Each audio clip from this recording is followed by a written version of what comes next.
Good afternoon. How's everybody? Great. This amazing weather, and we're going to have some amazing music to go along with it. We'll be inside where it's nice and cool a little bit, but enjoyable enough for you to sit through the presentation with us, and we're so glad to have you here. Welcome to the Champaign-Urbana International Jazz Day celebration. My name is Crystal Womble, and I'm a member of the organizing committee for this event.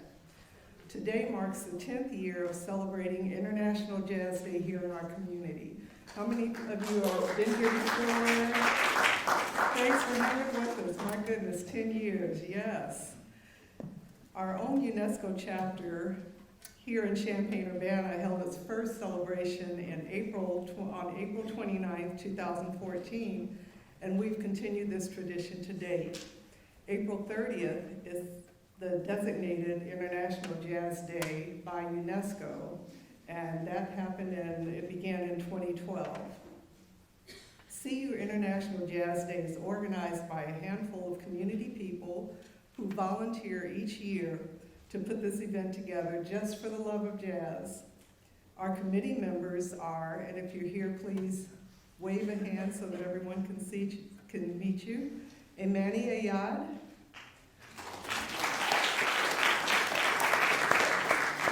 John Bennett, Joellen DeVilbiss. I know she had to step out for another event, but she'll be joining us before the end of the program. Barbara Ford, Melissa Murley, Janelle Orcherton, Sam Reese, and Scott Schwartz. And we also have joining us this year Mr. Jason Finkelman. So Champaign-Urbana is an amazing giving community, and we couldn't make it happen without the donations and support of our sponsors. Our sponsors are the UNESCO Center for Global Citizenship, the Sousa Archives for American Music here at the University of Illinois, the Conservatory of Central Illinois, the Spurlock Museum for World Cultures, and OLLI. This year's program, See You at the Crossroads, International Jazz on Our Doorstep, will focus on bringing the local, global connections to the forefront. So to start things off, we'll take a listen to One Note Samba, presented by our amazing ensemble, who we are so thrilled to have with us, and we will introduce each one of them at the end of this first set. Thank you.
My name is Jason Finkelman. My title here at the University of Illinois is Director of Global Arts Performance Initiatives at Cranbrook Center for Performing Arts.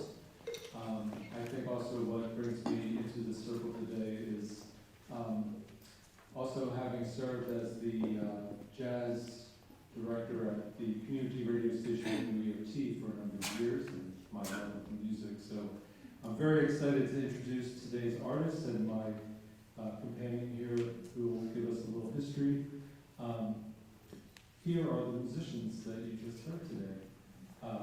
Cynthia Yu from China will be joining us at the table, along with Jose Gobel from the great state of Minas Gerais in Brazil, and Beto Rodriguez from the capital of Brazil. I think we're very lucky here at the University of Illinois to attract so many great musicians who are all sitting at the table, and then also our rhythm section Kurosawa at the drums. We have Paul Johnston, who we'll find out more later maybe, but Paul Johnston teaches at Eastern Illinois University and is from the great state of Pennsylvania, as am I. And then we have our local Champaign High School junior, Ivani Huta.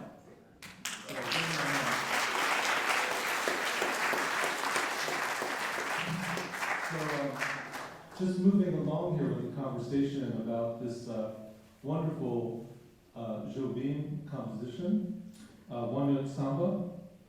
I'd just like to invite our guests here at the table. What does this One Note Samba mean for you? And why don't we start with our vocalists?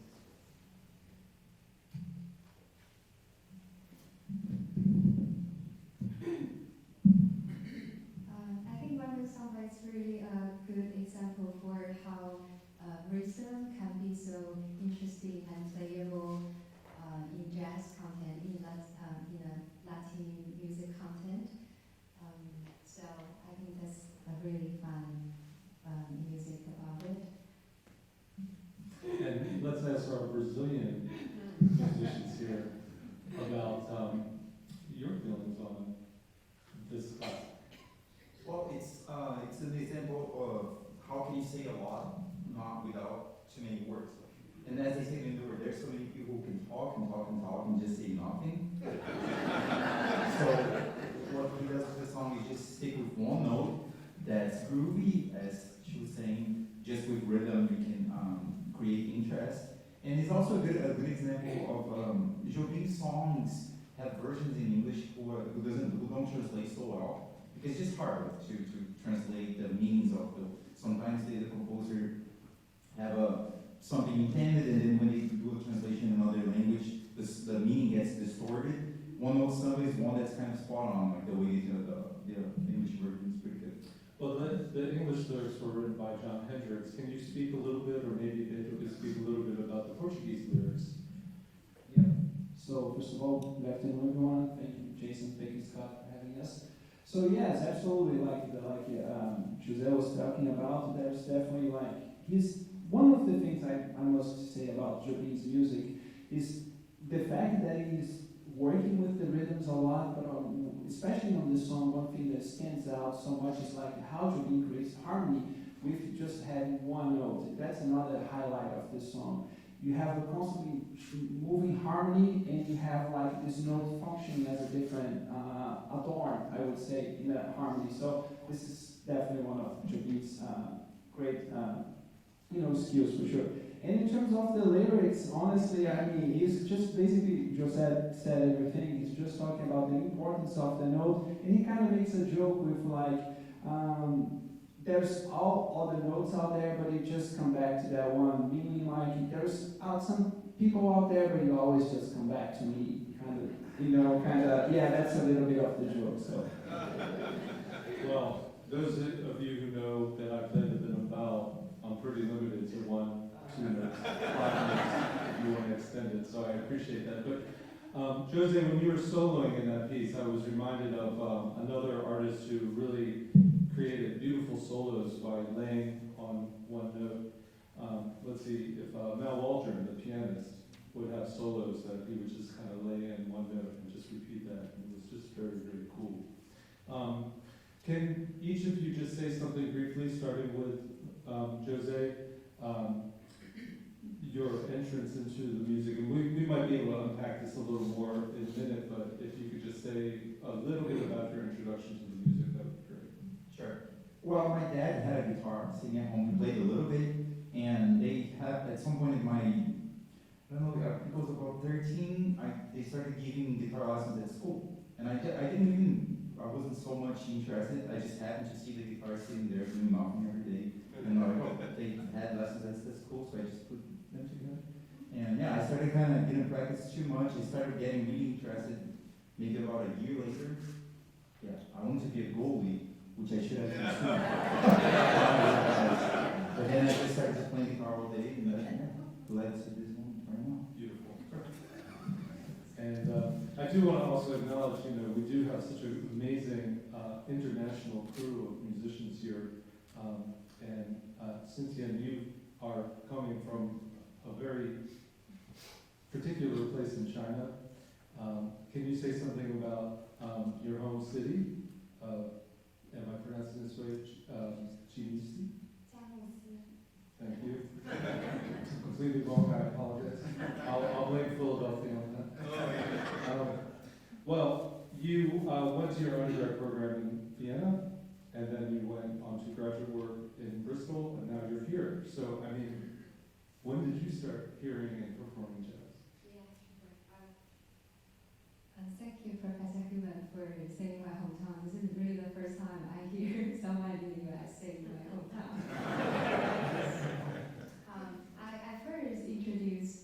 I was first introduced to jazz when I was a freshman studying classical singing, and at that time I was thinking about switching major actually, and I saw a poster promoting the jazz program on my conservatory's bulletin board.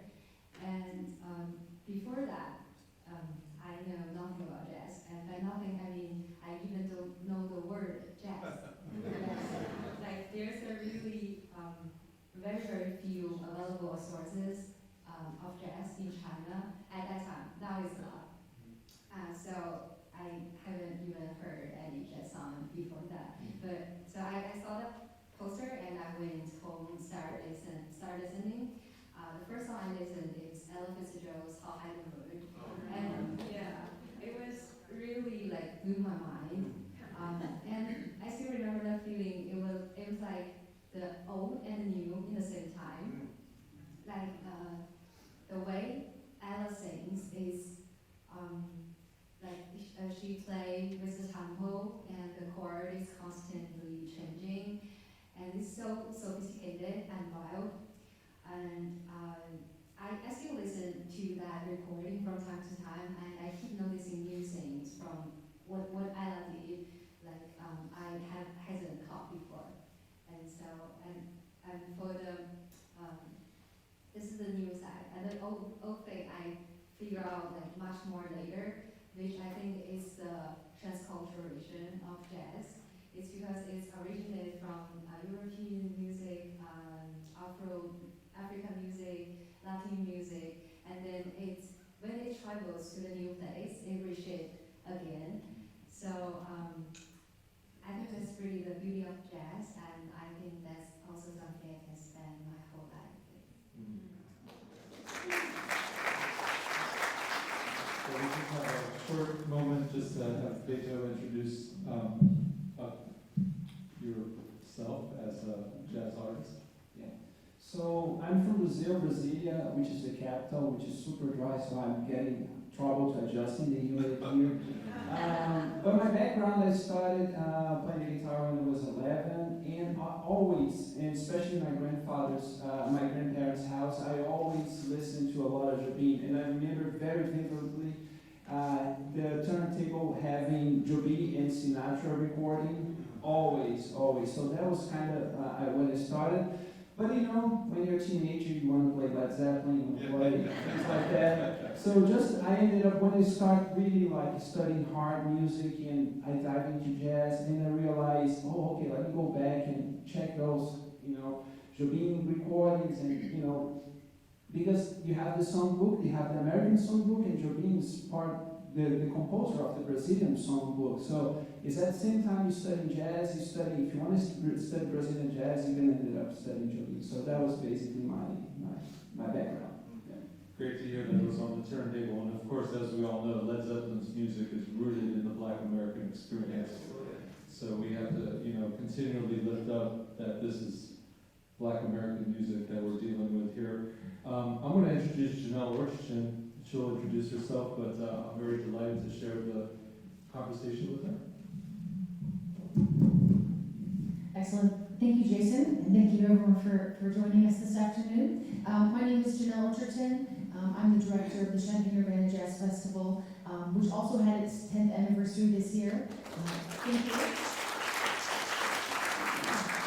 So I'm so excited to be part of this 10-year anniversary as well. I'm also an active instructor at the Ollie school and learning, which is pretty great. Thank you. And I do have jazz instruction over there as well. So I'm sort of in the jazz community in a variety of ways. That first tune we heard, One Note Samba, is a really great place to start as we talk today, and as we sort of look at the historical discussion about today's music, specifically about samba and bossa nova. We're going to be focusing there. International jazz is, of course, as it sounds, very large, and so we have to kind of narrow it down a little bit for today. So we're going to start with samba, a long-standing tradition that blends rhythms and drums from Africa with the indigenous and folklore of the region. And I believe that you could use that description to come up with lots of different kinds of musics around the world. The term samba originally covered many types of rhythms and dances, but today we know it mostly as a fast, syncopated rhythm, often associated with carnival. Samba originated in the favelas or slums of Rio de Janeiro, and was considered by many people to be a cult expression, and so was heavily criminalized. It would be many years of samba being kept or staying underground before later incorporation into parades, when it would have reappeared in a more formalized way. Samba schools, you can see a picture there on the screen. Oh, it's the previous one. At samba schools, the large community-based groups of drummers kept the music alive, as well as continued this music's evolution, and sort of continuing its cultural touch points. Some of these groups were recorded and played on the radio, which just expanded this reach of samba and of the audience. And some of these samba records made it to the US as early as the 1940s. So bossa nova, although slower and more relaxed upon first listen, can be derived from some of the same rhythmic patterns as samba, and can often be considered an evolution or sort of a development of the music. Here we can see at the top, we've got our samba, a very generalized samba rhythm and a very generalized bossa nova rhythm. And we can see some of the things that create this part. So we've got the surdo at the top, all the way down to the whistle pattern at the bottom. And then below it, we can see the bossa nova pattern, which looks a little bit different, but as you can see, if you want to give me another click there. Perfect, yes. So as you can see, they both have an emphasis on beat 2, and depending on how you're feeling the rhythm, in 4 or 2, we sometimes have that big beat. That second beat is really one we're going to emphasize there. So although it may look that the bossa nova pattern is free from some of these complications, we can see that they are related. There are, of course, many variations on both of these rhythms. These are complex rhythmic traditions, but we want to see how they are indeed connected.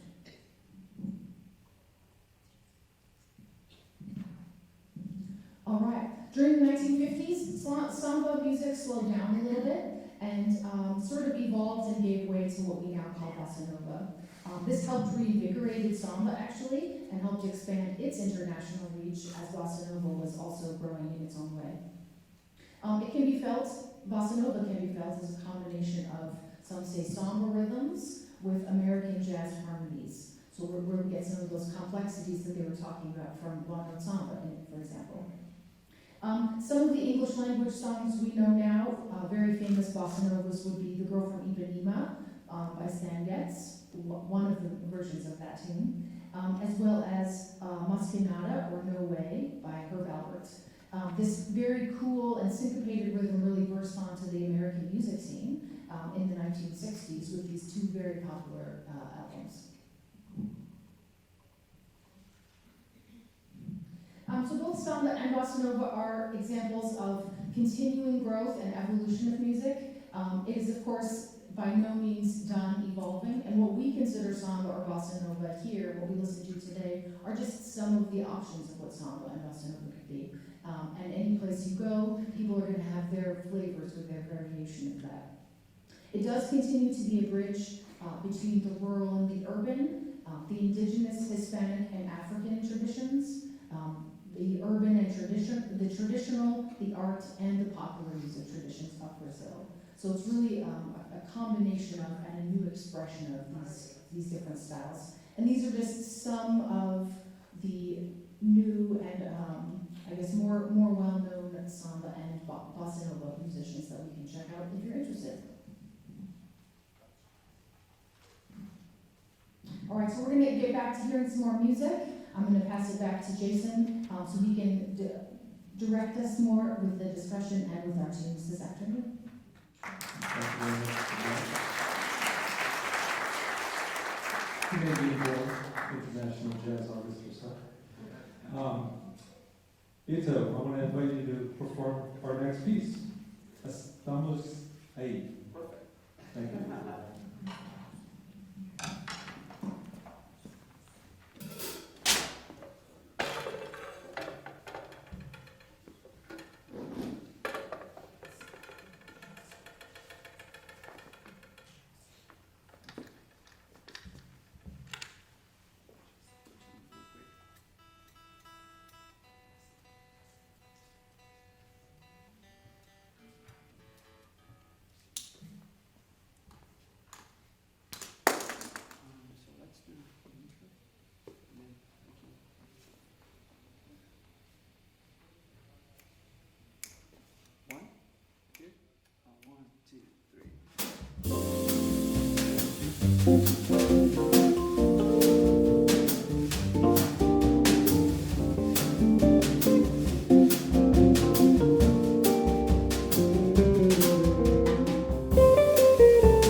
conversation about Estamos Ahí. So you played an instrumental version. There's many versions of this song with the lyrics and without. We have an image here of, I believe, the Brazilian singer from Rio de Janeiro who released this song in 1965. Do I pronounce her name?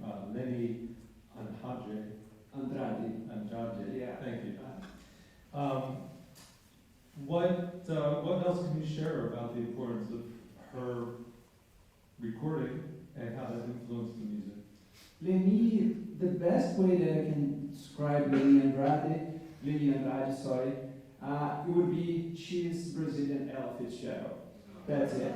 I totally believe that if you don't know her, she's amazing. She passed away, I believe, 2 or 3 years ago during the pandemic. I would say, yeah. July 2020. Yes, perfect. So she was one of the best singers ever, and that song is one of, going back to my memory that I mentioned about the house of my grandparents. That song used to be on the turntable all the time too. So, and then on this recording, this particular recording, we didn't do here, but she does something really interesting that she started as we started, but down the line on the song she plays twice as fast. And by the end, she goes back to the original tempo. It's great. It's just fantastic. So definitely worth checking out. Yeah. Beautiful. Are there other versions of this song that are particularly striking for you as a guitarist? Yes, as a guitarist, there is one guitar player. His name is Romero Lubambo. Romero Lubambo is a Brazilian guitar player. He resides now in New Jersey. He recorded with A to Z to Brazilian music, and his most recent work was with Diane Reeves. So he's playing the jazz circuit too. But my favorite version of this song, besides Lenny Andrade, is the saxophone player Paquito de Rivera. Yeah. He recorded that back in the 70s. The live version is killer. It's fantastic. So that was one of my favorites too. So those two definitely, yeah, worth checking out. And as we're speaking about influences, who are some of your guitar influences in American jazz and also in Brazilian jazz? I can start with the Brazilian ones. My friend over here, totally another advice. He just wrote a beautiful dissertation about Toninho Horta. He's a fantastic guitar player, very, very influential in my, yeah. And there is a guitar player in Brazil that is, I remember when I was really devoted my time to studying jazz and everything. His name is Hélio Delmiro. I remember when I was starting learning jazz, I had this recording by him called Emotiva, and I got somehow the LP, and I remember to have that. I used to sleep, hug that LP, and he plays versions like, on that album he played a version of Around Midnight, so, and it is one of his favorite players of all time, it's Wes Montgomery, so there's no way you could study jazz guitar if you don't listen to Wes Montgomery, but I mean, my personal influences go way beyond that. I'm a huge Jimi Hendrix fan. Go back to my, like my youth. So I would say those persons for sure. Fantastic. Thank you. Anything you want to add about this performance, and then we'll move on to our next musical number. Just if you would just have anything else you'd like to say about the importance of this artist or the music. I just have to add that I would love another hand of applause for this incredible band that makes they have so much more interest. All right, let's move on. We're gonna have a performance now featuring our vocalist,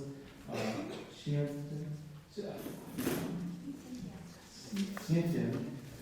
My apologies. And we're going to hear the classic Fiji.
Beautiful. And let's acknowledge Ivani's bass solo in that.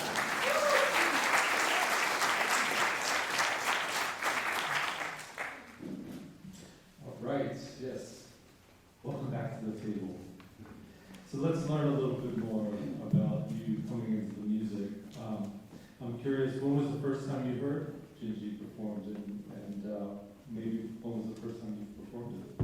Yeah, I first know this song was in a date, and a pianist gave me that song, and the melody is really, really beautiful. It's like so much story behind. Even I don't know the story behind, but I can feel like there's a lot of emotion in that song. So it's just stuck on my head, and this has become one of my favorite tunes now, like when I perform it. Beautiful. You sung the American or the English version of the song. Could maybe Beto, would you like to just say something about the Portuguese version of the song? Yes, this is, I would say, it's a pretty romantic song. You know, Dindy is a person, so he's talking about love. That, you know, Dindy is just basically a love song. And going back to what José said, mentioned before, this one is kind of the song that is spot on with the translation in terms of going from Portuguese to English. Yes. And just one last note, Jobim wrote this piece for a particular Brazilian singer named Sylvia Felix. Sylvia Felix, yes. It was recorded in 1959, 1960. One of the foremost female bossa nova singers who tragically died young. Could you just maybe say one brief thing about Sylvia? Yeah, Sylvia is one of those big what ifs in Brazilian music. She was extremely talented. I think she died from a car wreck. She was pretty young. So, yeah, she's basically, I would say I heard some people saying that it was probably one of Jobim's favorite singers back then. So, they are really good friends. And yeah, he was very, very fortunate for sure. Right, thank you. Let's return now to our featured vocalist. So everybody here is in some way representing international music, and you are an international musician coming up in the music in Europe, and then now studying here in the U.S. Do you feel like there's any particular difference between the energies of the European training that you had in American jazz and then being here in the States, especially here at the University of Illinois? I can really sense the difference. For example, in China, like bossa is actually the most popular genre, jazz genre, and it's very romantic and melodic. And in Europe, I think it's more a lot of avant-garde, like free jazz. It's more like what people are doing now. And in the U.S., it's really like everything meets in the U.S. Like U.S. have a lot of international musicians here, but I feel like most people are doing more traditional way of jazz, like the traditional is keeping here. So I think that's the difference.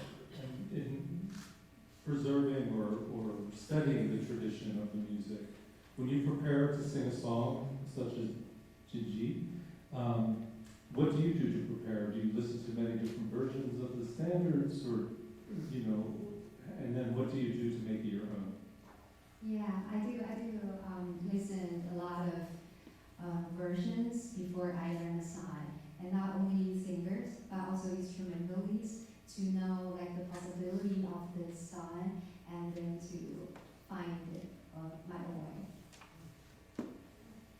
Great. And one of the things that you helped prepare for today was the arrangements of the songs. So in your preparation, how would you,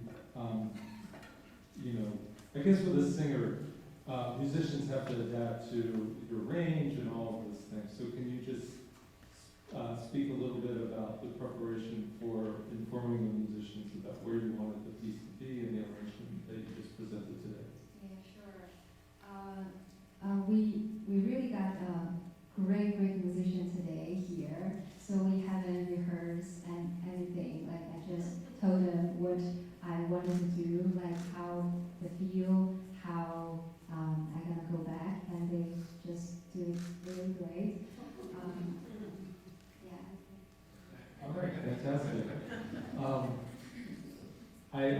there's anything else you'd like to add, but if not, we could continue with our musical program with a special solo performance by Jose Gogo. Is there anything else you'd like to say before then? I'm trying. Okay. Fantastic. Let's advance. We're going to hear Jose perform what he's calling America.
Slides here, you've arranged a visual representation of your America. I didn't.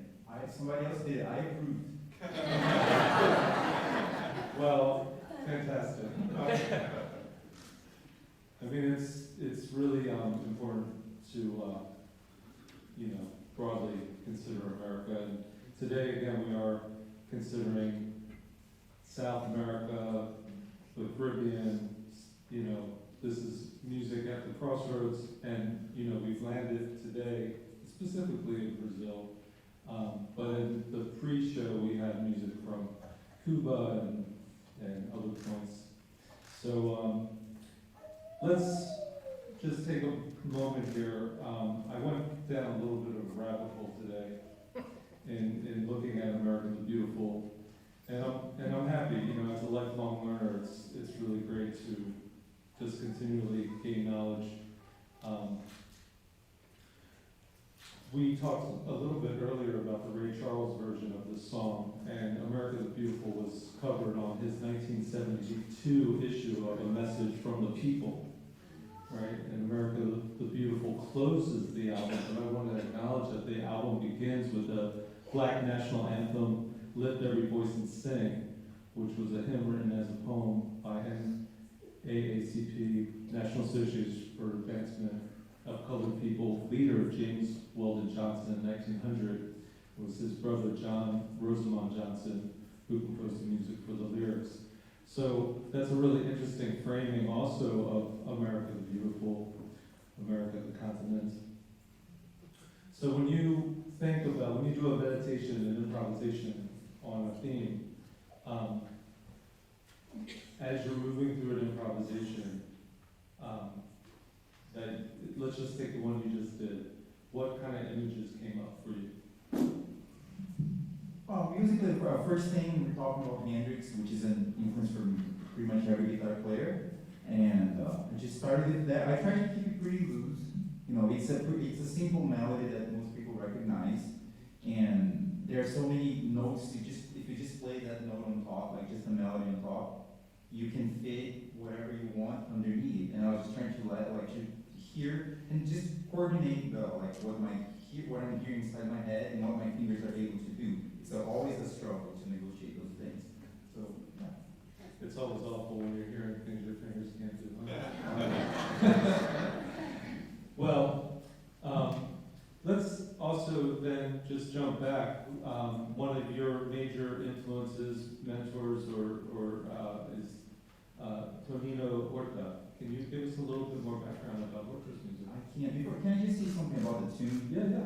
Because there's a special person I'd like to acknowledge, Mr. Foreman, which is my boss. So the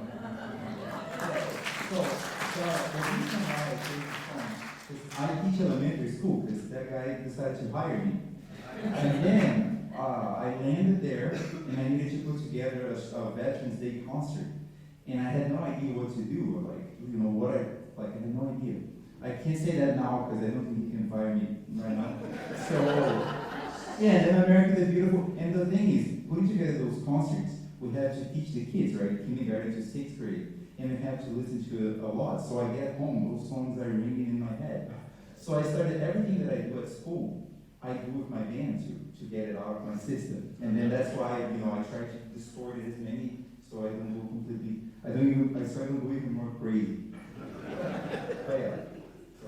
Well, I mean, it's a great way to process music, and again, there are many versions of America the Beautiful, and I was surprised to see a Charlie Hayden version, for example, on American Dreams from 2002 that featured Michael Brecker, saxophone, and Brian Blade on drums, and Matt Mendel on piano.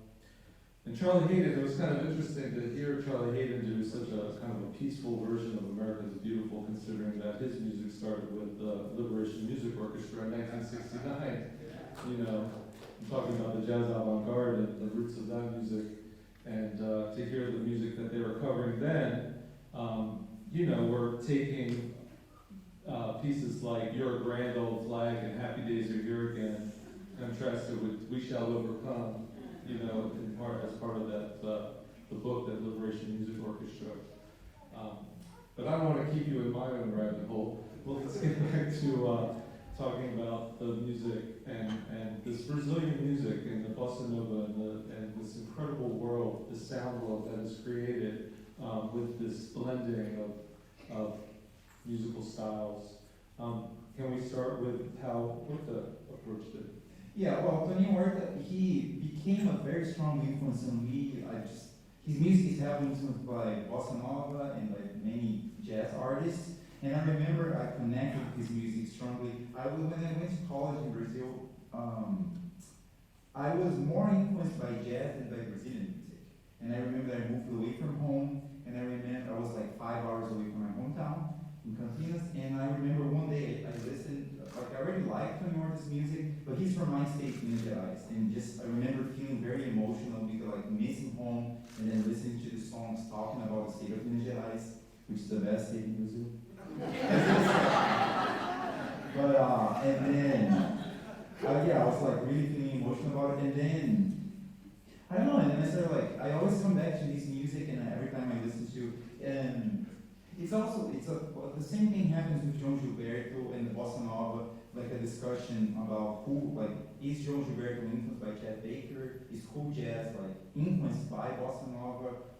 And I think it's both. I think it goes both. Tony Horton has this thing with Pat Metheny, who is a great American guitar player. Americans when they hear Tony Horton music, they're like, oh, that's Pat Metheny stuff. He's copying Pat Metheny stuff. But they were friends and they kind of developed stuff together. So it's influence that goes back and forth. So yeah, he's my main influence, I would say. But also Wes Montgomery, Joe Pass, Curtis and Winfield. Like I try to inform my music with as much as I can. Well, and while we're naming some amazing Brazilian guitarists, let's, call out Gismonte, who performed in duet with the great Naná Vasconcelos, one of the greatest Brazilian percussionists, right? And so, how do you both feel about Egberto Gismonte? You want to do it first? Yeah. Well, Egberto, he's a multi-instrumentalist, right? His two main instruments are piano and guitar. And he's a ridiculous composer, like amazing. I think if you have to say like two names, if you need to walk out of here, two names in Brazilian music that you need to check out. I mean, besides Jobim, that we are probably the most well-known name in the United States, I would say Egberto Gismonte and Hermeto Pascoal, which are two musicians who, their music is so broad. There's influence of classical and European music, from Brazilian black music, from jazz, from everything. And just like creative geniuses who like have their own vocabulary. Yeah, absolutely. What José said is absolutely true. And I think Egberto has to affect on people, especially musicians. Or either you love more music or you really give up of playing anything, because Egberto is so good on anything that he touches on. Like playing guitars with like 10 strings sometimes. It's just literally just one of force of the nature like Hermeto. So, and I think he's living in Japan right now, or he spent so much time in Asia a little bit, or maybe he's in Brazil right now. So he's still writing and composing. Yet it's one of the Brazil for sure like staples. Is there anything else you would like to add to the conversation about other Brazilian music that has influenced you? Any other singers? I first heard like bossa song is from a singer from Hong Kong, I think. It's called Olivia Wong. She's a really popular, probably the most popular bossa nova singers in Chinese area. And after I check out a lot Gilberto, I love Gilberto and his ex-wife. Yeah.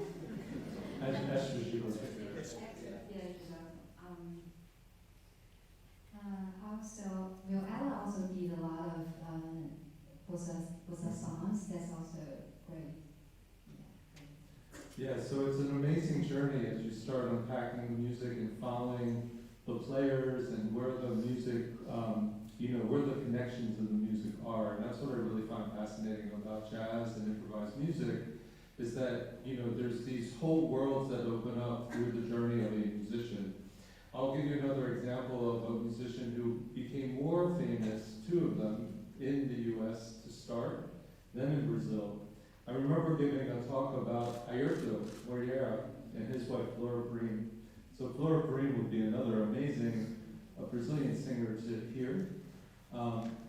They had such great collaborations with Weather Report and other artists. Ayrton played with Miles Davis during his electric period. Hearing him describe the moments of playing in that period of time were pretty incredible. But when I gave this talk, there were Brazilian members in the audience who said, "Who's this Ayrton?" And I was like, "Are you really?" And so then I had to remember that, this is an artist who came to the U.S. but was connected to Hermeto Pascoal. And they had early music collaborations that were really amazing. There was a group called the Winds of Fire or Quartet Novo.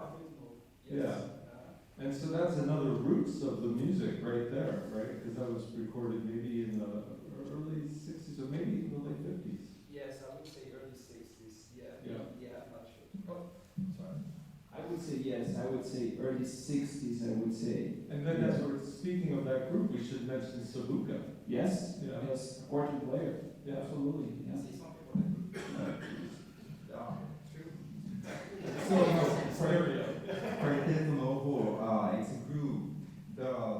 At that time, the late 50s, mid 50s, everybody in Brazil there was a thing in Brazil. If we say samba jazz, like a style of mostly piano trios, they have tambo trio, they have a zimbo trio, many that play very in the style of the Oscar Peterson trio, in the style of the American trios in the 50s.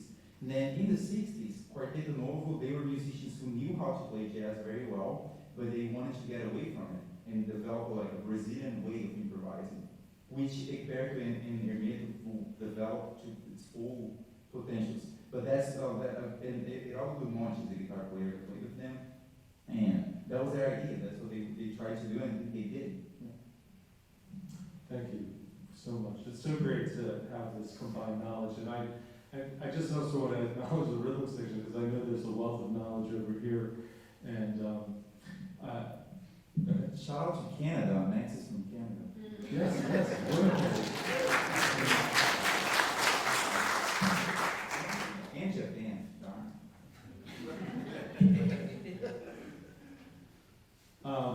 Before we get to our last number, and maybe we could just say a little bit more about that, because there's also, we mentioned that a little bit earlier. There's one other thing that I wanted to cover in this last part, but now it's escaping me. Let's see. So maybe we'll just move on. We were talking about the Hermeto, and I mean, yes, if you're not familiar with Hermeto Pascoal, it's just absolute genius. There's such a funny story about Hermeto being kicked out of a New York City recording studio with his live pigs. And as they were kicking him out of the studio, he was complaining but they're in tune.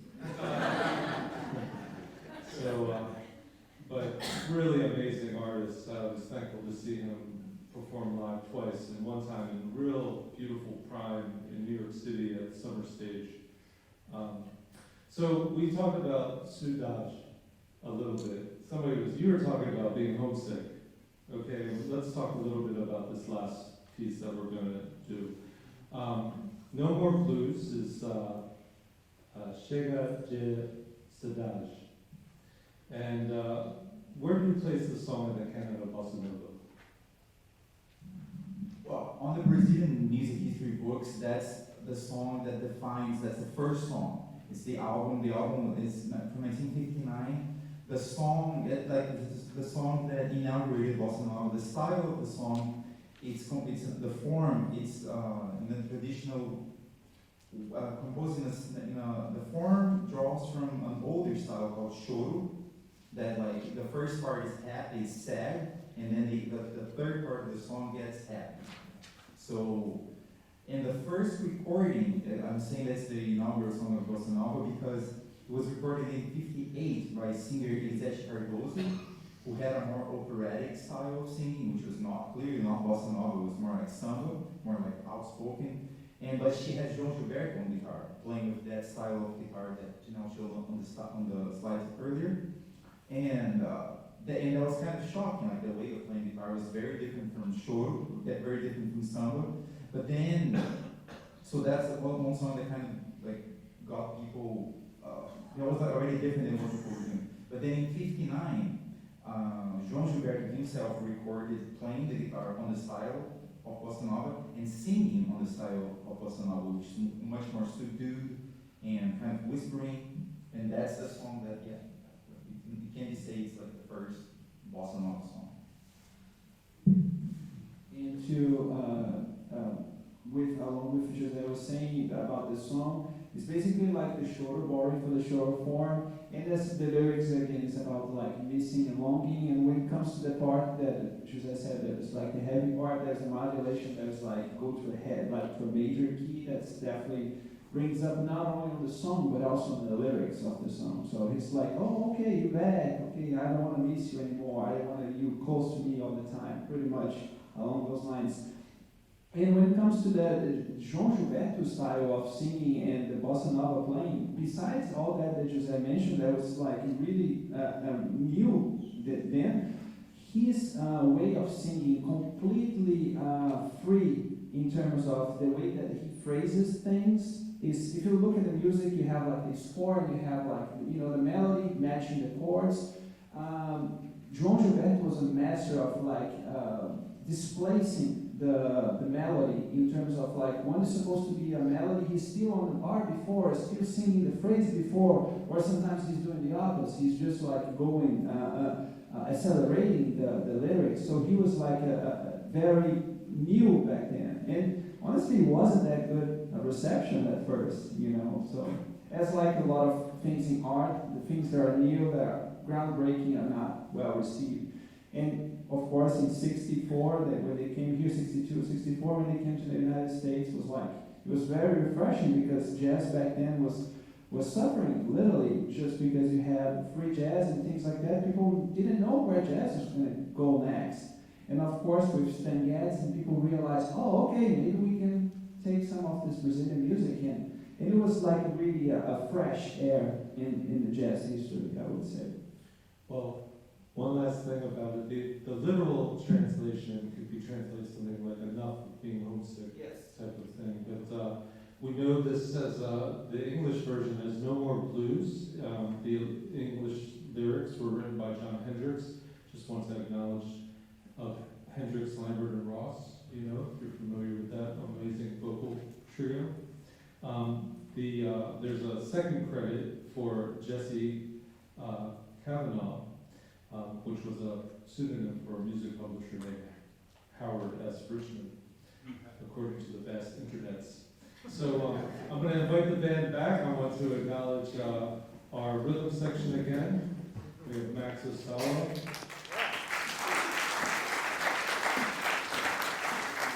We have Donnie Puto on bass.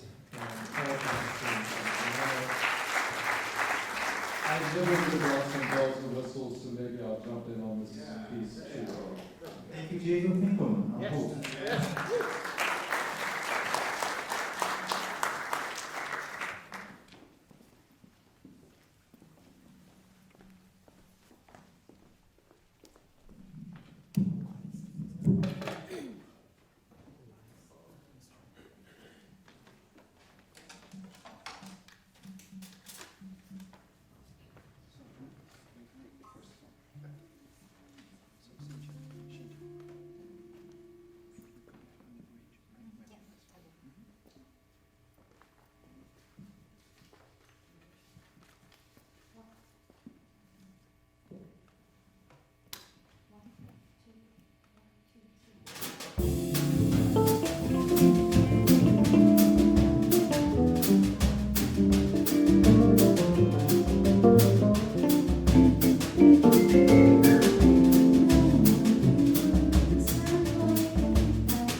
On behalf of all the folks who organized the CU International Jazz Day, all the committee members, thank you so much for organizing today's events. Special thanks to Scott Schwartz and the Sousa Archives.